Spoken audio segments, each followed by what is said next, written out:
Acara ini dipersembahkan oleh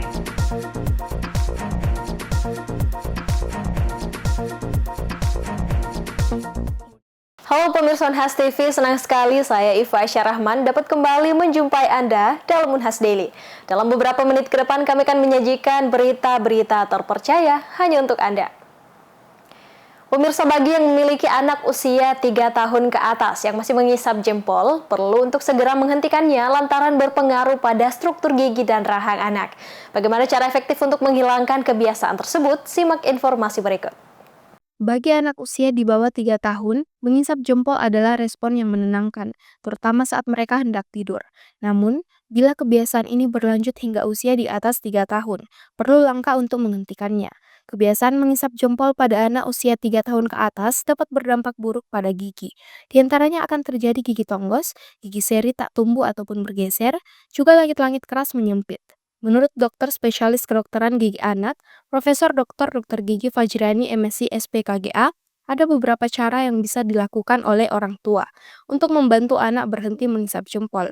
Pendekatan pertama adalah dengan memberi pengalihan seperti kegiatan menggambar atau aktivitas yang melibatkan tangan.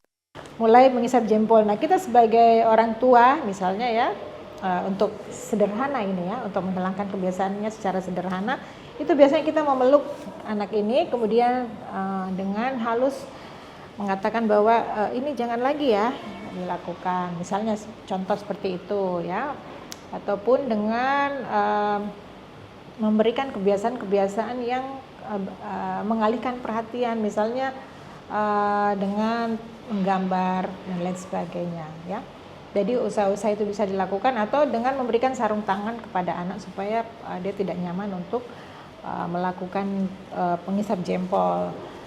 Tapi ada hal-hal lain lagi yang memang harus kita lakukan ya jika kebiasaan ini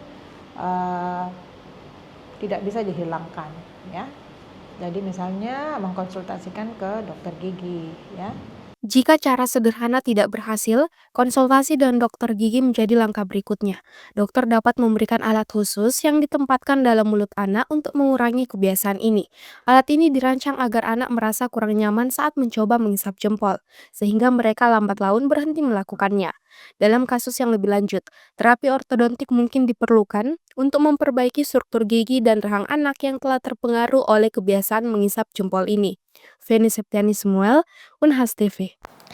Pemirsa, menyelamatkan bumi dari ancaman perubahan iklim tidak selalu memerlukan usaha yang besar. Langkah-langkah sederhana di rumah dapat memberikan dampak yang luar biasa bagi lingkungan. Apa saja itu? Berikut informasinya untuk Anda. Dunia menghadapi ancaman serius dari perubahan iklim. Peristiwa seperti banjir, tanah longsor, hingga kekeringan yang semakin sering terjadi adalah peringatan bahwa bumi membutuhkan perhatian lebih. Merawat bumi tidak perlu dimulai dengan langkah besar, justru kita dapat mulainya dari sesuatu yang sederhana. Kepala Pusat Studi Lingkungan Hidup PSLH Universitas Hasanuddin Makassar, Profesor Dr. Anwar Daud SKM MKes, menegaskan jika menjaga bumi dapat dimulai dari langkah kecil di rumah. Menurutnya, salah satu cara sederhana adalah dengan menggunakan air secara bijak dan tidak berlebihan. Juga penggunaan bahan kimia sintesis seperti deterjen juga harus diminimalkan karena berdampak pada kualitas lingkungan. Iya, jadi langkah sederhana itu menyelamatkan bumi kita terutama dari kelangkaan air ya. Tuh. Jadi harus siap menggunakan air betul-betul untuk secukupnya ya toh. Jangan mubazir penggunaan dan jangan terlalu banyak menggunakan bahan-bahan kimia sintetis. Ya toh, ya, tapi sekarang kan banyak. Mulai dari sabunnya, deterjennya, tanamlah tumbuh-tumbuhan yang bisa, kalau tidak bisa yang untuk ya penyerapan air paling tidak di rumah sedikit. Apalagi tanam-tanaman yang bermanfaat, ya kan, yang bisa dibikin sayur, yang bikin Kalau bagaimana, kalau hidroponik saya tidak sarankan. Prof. Anwar juga menyoroti pentingnya menjaga daerah serapan air di sekitar Makassar yang kini banyak beralih fungsi menjadi kawasan beton. Hal ini memperburuk resiko banjir dan kekeringan. Selain itu, masyarakat diimbau untuk tidak membakar sampah karena dapat mencemari udara. Institusi pendidikan juga memiliki peran strategis dalam memberikan edukasi tentang pelestarian lingkungan dan pembangunan berkelanjutan.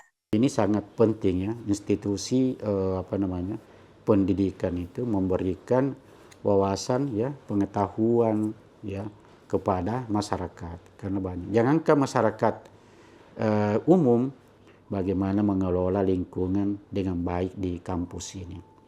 Tidak boleh bakar-bakar. Prof. Anwar menekankan bahwa perubahan iklim merupakan ancaman serius.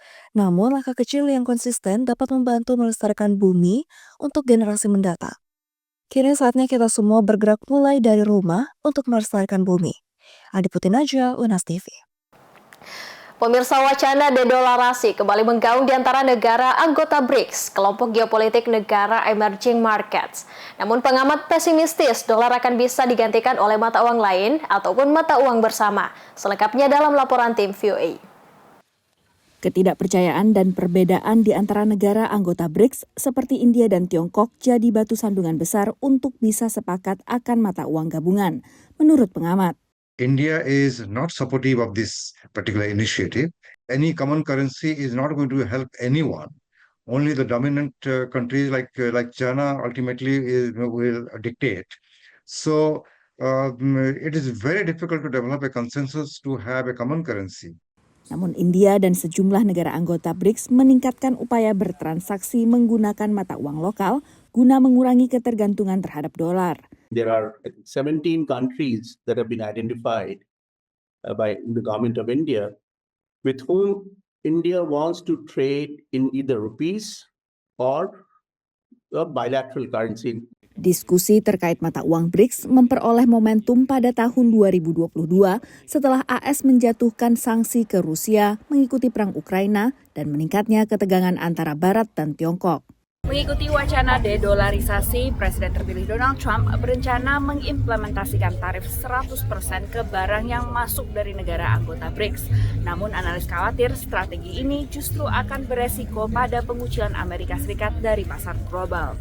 Akhir Oktober lalu dalam KTT BRICS di Kazan, Rusia, Indonesia menyatakan ketertarikan untuk jadi anggota BRICS. Ini diperkuat dengan pernyataan resmi Presiden Prabowo Subianto dalam ajang Indonesia-Brazil Business Forum pertengahan November lalu.